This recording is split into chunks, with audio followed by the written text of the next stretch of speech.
नमस्कार, मैं कमलेश कुमार राय।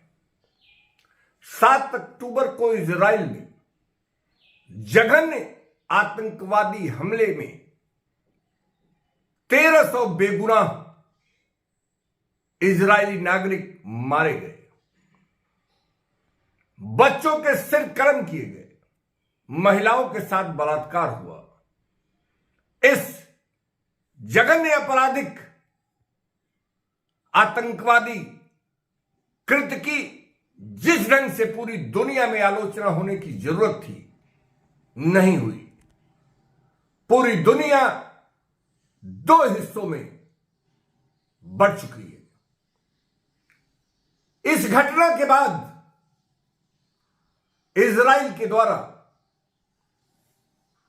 हमास पर गाजा पट्टी में आक्रमण किया गया।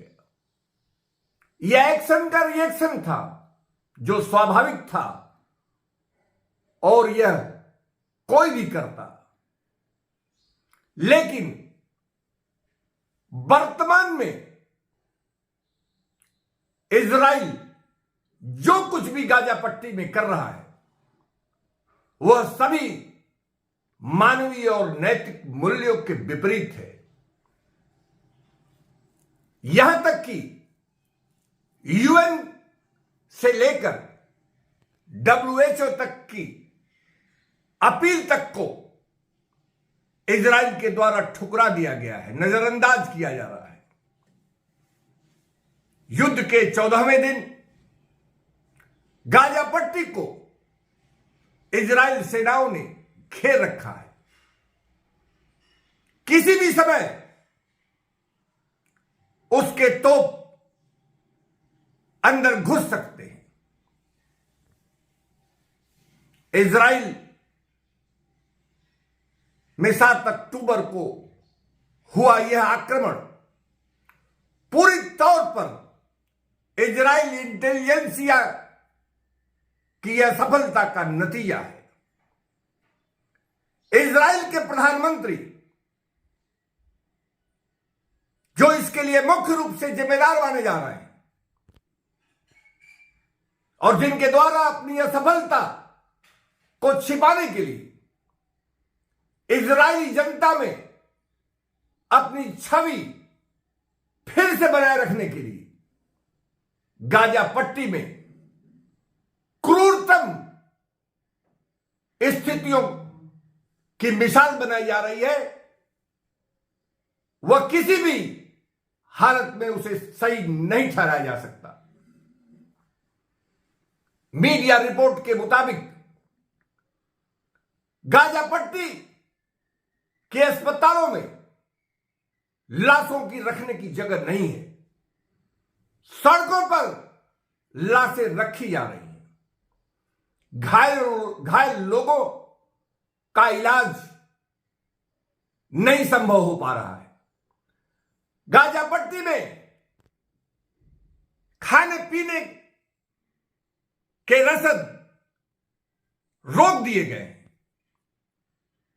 बिजली से लेकर पानी आपूर्ति काट दी गई है और ऐसी स्थिति में यह अंदाजा लगाना मुश्किल नहीं है कि गाजा पट्टी में रह रहे लोगों के हालात क्या होंगे। गाजा पट्टी में 9 लाख के करीब बच्चे और मीडिया रिपोर्ट के मुताबिक लगभग 250 के करीब लोग गाजा पट्टी में रोजाना इजराइल आक्रमण में मारे जा रहे हैं और जिसमें बच्चों की तादाद ज्यादा बताई जा रही है।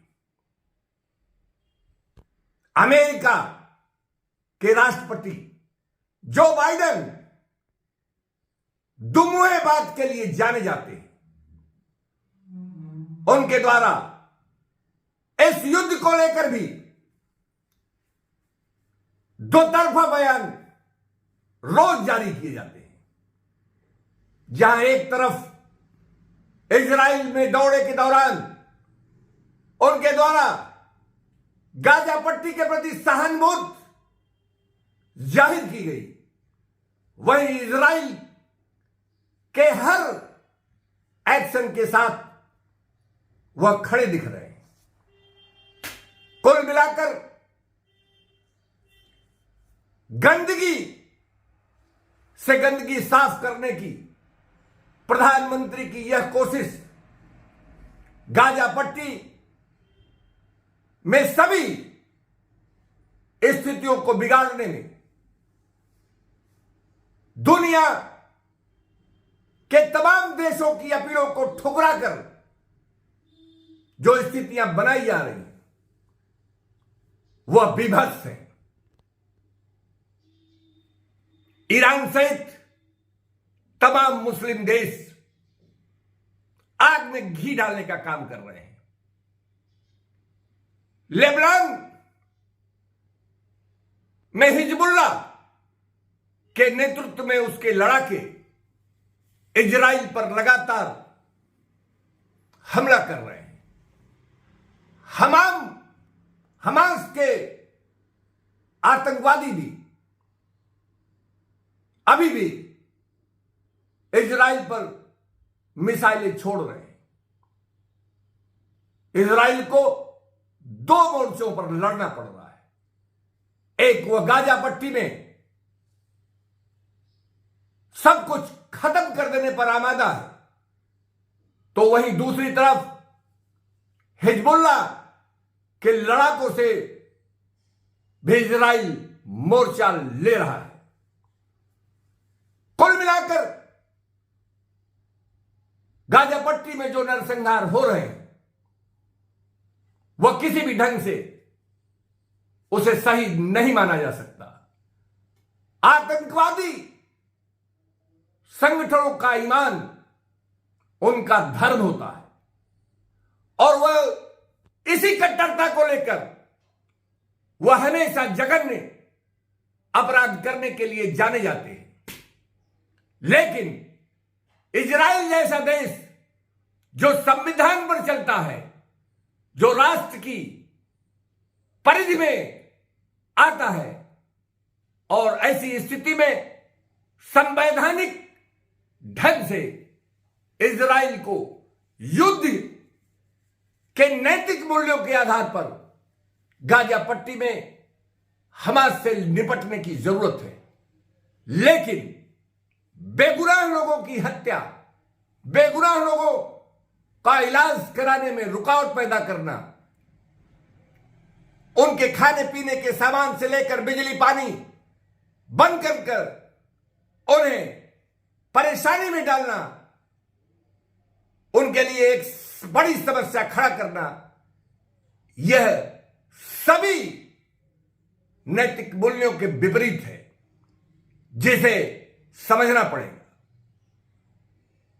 ग्लोबल राजनेता सिर्फ बयानबाजी करते देखे जा रहे हैं, न तो उनका इजराइल पर किसी तरीके का दबाव है कि उसके द्वारा गाजा पट्टी में इस तरीके की जो अनैतिक कार्य किए जा रहे हैं इसे तत्काल रोके जाएं, और न ही इजराइल के 200 से ज्यादा बंधक जो हमास के द्वारा गाजा पट्टी में बंद किए गए हैं, बंधक बनाए हुए हैं, उनके छुड़वाने का भी कोई ग्लोबल नेताओं के द्वारा सार्थक प्रयास वर्तमान तक देखे गए। कुल मिलाकर दिनों दिन इजराइल और हमास के बीच का युद्ध खतरनाक मोड़ पर बढ़ता जा रहा है और इसमें आम आदमी इसकी जद में आने की वजह से मौत के घाट उतारा जा रहा है। उपभोक्ता मंच के लिए आज बस इतना ही। नमस्कार।